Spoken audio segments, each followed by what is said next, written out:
MPC stems and standalone doesn't suck, it's you. Move this man! Now, before you try to justify and say, nah, it's because of this and that, when I'm saying you, I'm talking about your mindset. Because most of the times when producers are getting beat blocked or their creativity is not consistent, it's not just because you're overthinking. You gotta go a root deeper than that. Where's the overthinking coming from? I believe it's coming from having these stigmas, these hard beliefs. You gotta get this certain sound from the MPC. All these stigmas is causing you to overthink. And then on top of like everybody else, all the other noise, that is what's conflicting around you and is making you harder to stay creative, because every second your mind is like trying to stay right. But at the same time, that's very subjective, especially when it comes to music. So in this video, I'm gonna be sharing with you guys how I would use stems and standalone. And this is not to convince you. This is just really my mindset, and to show you some tips and tricks on how you can make stems better and the quality better. So let's get into it. So I loaded up a sample already and it sounds like this. So let's see if this is going to help the stems do a better job, because it's really, you know, less sounds going on. So we're just going to go to process in the bottom right corner.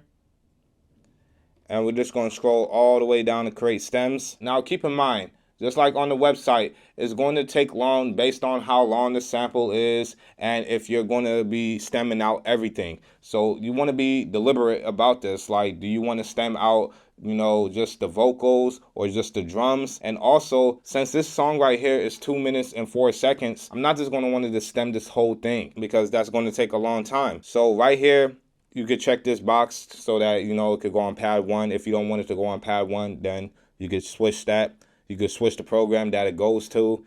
And create stem option is nothing, because it just goes into the whole menu of the functions in sample edit mode. So we can just click back. So we're going to actually cancel this, and we're going to find a section to loop. And preferably, I would say 2 bars is where you're safe. 4 bars is kind of stretching it, and you'll see.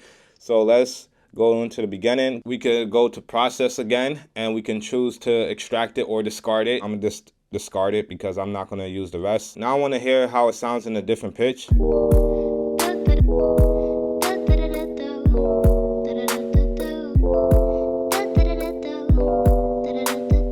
Usually I just use the tune as a reference point, and then I go to process and then go to pitch shift and then do 2 from here, because this way I can maintain the tempo, because I don't want it to speed up. I want to set my own tempo. Press do it. So as we look right here, the MPC is saying the tempo is 109.97. I'm just going to go ahead and round that to 110.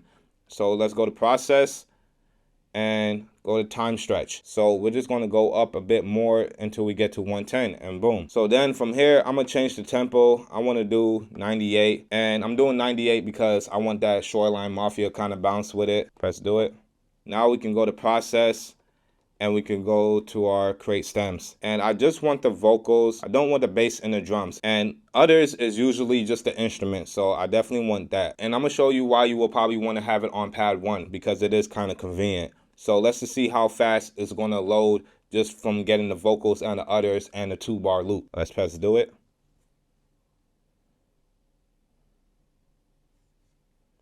So you can already see it's not like super fast, like a 5-second thing. This might be like a 15 to 30 seconds at a 2-bar. So now let's play it.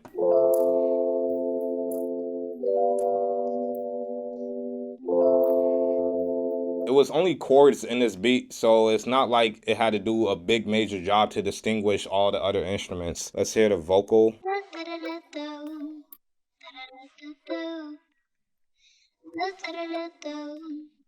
Definitely not the best. So now if we do menu and pad 14 and go to samples and then press samples again, the reason why I say you will probably want to just assign it to your pad from the create stem screen is because then you can go to your levels right here and then turn down, you know, either the vocal, or that's the vocal at the top, so you can bring back in the sound.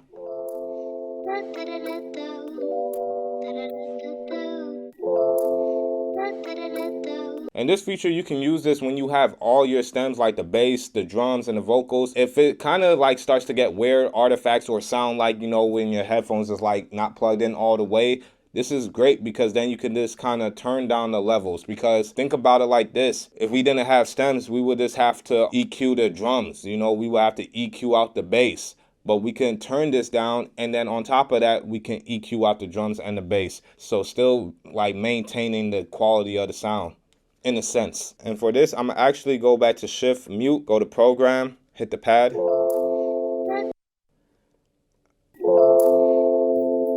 I don't want the vocals to be on top of it. I just want the chords. So I'm gonna just reassign it. So then we could just record that in real quick.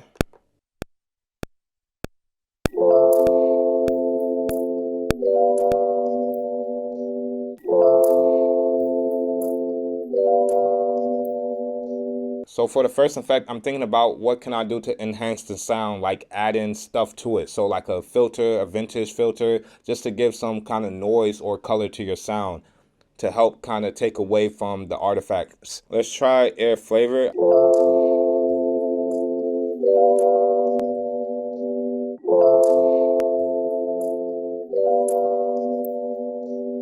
So with it off.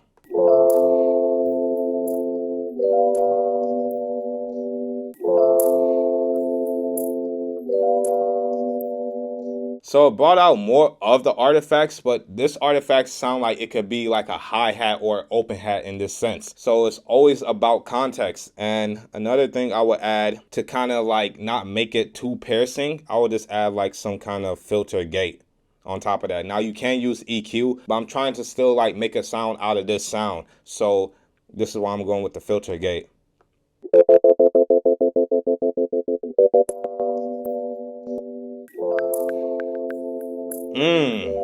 What? This is crazy because see this preset right here gave it that texture, that like a percussion sound in the background, like a conga or something. And you see it filtered out that like harsh artifact that sounded like a hi-hat or open hat, like I said. And this is just my own perception. I'm not saying this is like what it has to be. And this is where people get lost when it comes to creativity. Listen to your own perceptions. Like if you're hearing something in a different way, run with it. Don't let somebody tell you like, nah, that don't sound like that, or this don't sound like that. Don't let people dictate how you perceive sound, because that's what's going to set you apart. Then for the next one, I'm going to use half speed. Now you're probably thinking like, what? Half speed?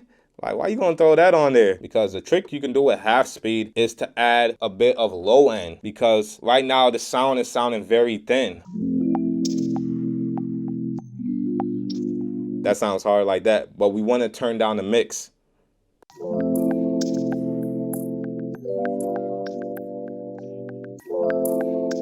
Maybe like 20%.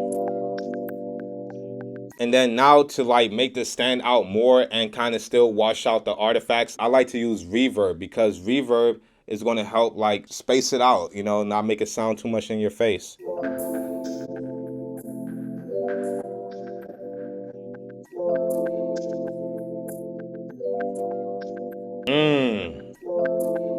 And you can see with this reverb, it just made everything fit right into the pocket. So now let's hear with the effects off.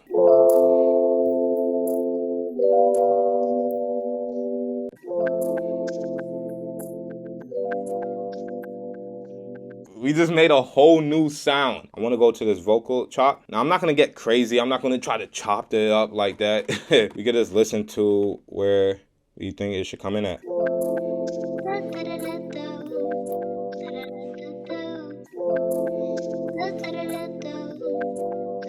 So I could keep the same pattern like that, like how it's playing in the song, but maybe I want to start at a different point, you know, maybe like right here.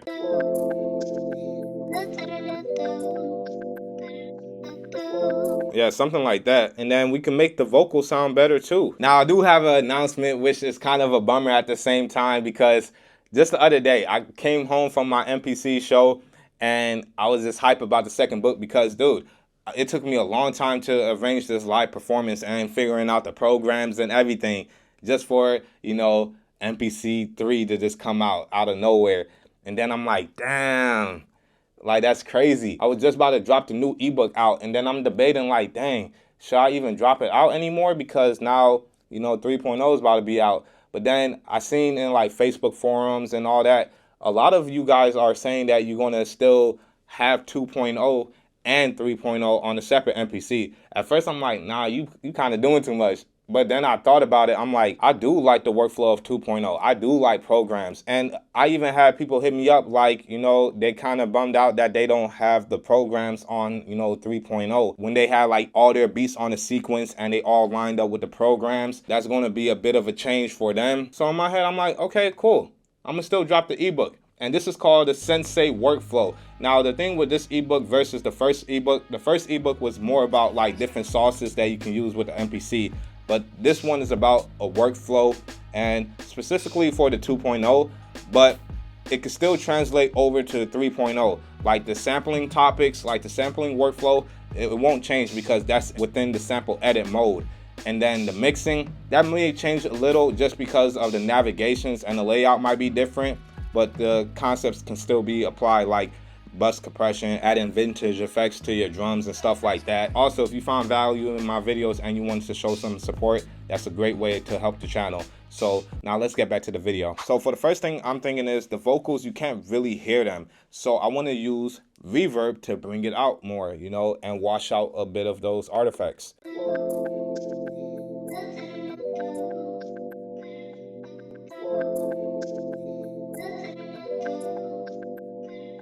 Yeah, that bright chamber reverb is fire. Let's actually mute the sample so we can hear it better. So mute that first one.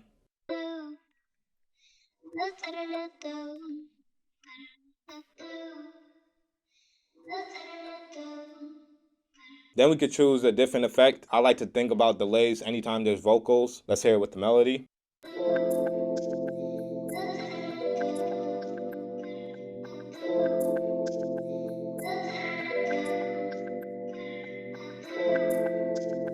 I like that sound. Like, let's just mute the melody again, because I want you guys to really start listening into how you can make effects like reshape a sound. This is true mixing, really. But we can turn that down and don't have to be that present in the mix. So let's just bring that down to about maybe 20. And then gotta add in that half speed again, man. That's the trick. It's gonna be cooler with the vocal because now that could be like a deep voice.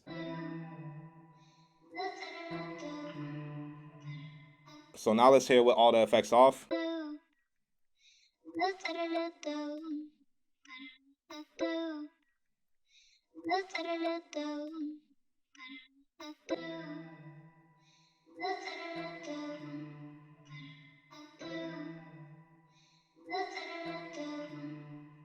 And that deep voice is doing like a different kind of like timbre in a sense. So it's just brought more out of the sound, man. This is what it's about. Now let's hear it in the context. I got a drum and 808 pattern that I put together. So let's play that all out, man.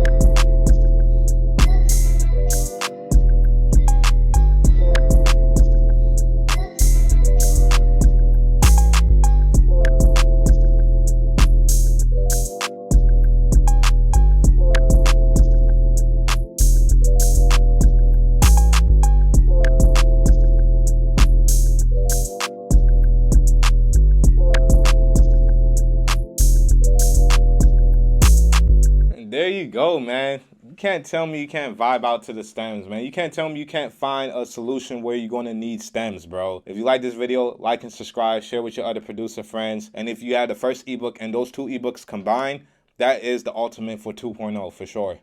And 3.0 will be on the way. Thank you. Peace.